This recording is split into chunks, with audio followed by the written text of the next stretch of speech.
గురుగారు, మీనరాశి వారికి ఎలా ఉంది? మీనరాశి వారికి 2 గ్రహాలు సహకరిస్తున్నాయి తల్లి.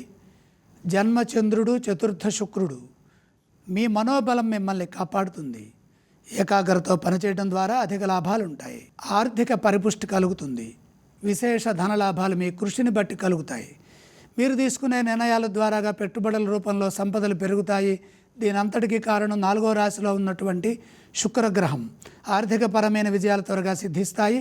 స్థిరాస్తి రూపంలో సంపదలు వృద్ధి చెందుతాయి.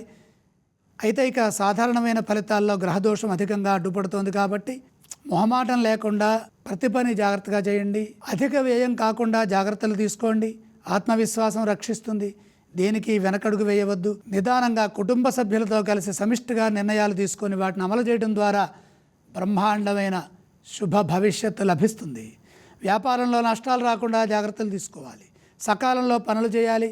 వ్యాపారంలో కొత్త నిర్ణయాలు ఏవి ఇప్పుడు తీసుకోవద్దు. తలకు మించిన భారాన్ని నెత్తికెత్తుకోవద్దు. ఇతరులపై ఆధారపడకుండా స్వయం కృషితో నిదానంగా శాంతంగా ముందుకు సాగండి. నిరుత్సాహపరిచేవారు ఉంటారు.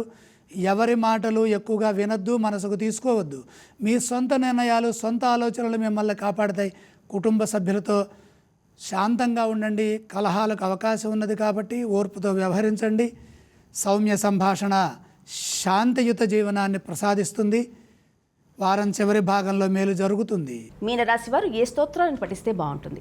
మీనరాశి వారు నవగ్రహ శ్లోకాలను పఠించడం మంచిది. వారు ఏ ఆలయాన్ని సందర్శించాలంటారు? నవగ్రహాలని దర్శించండి. వీలైతే ఈశ్వరారాధన చేయండి. వారు ఎటువంటి దానాలు చేయాలి గురుగారు? నవధాన్యం అగ్ని భగవానుడికి అర్పించండి.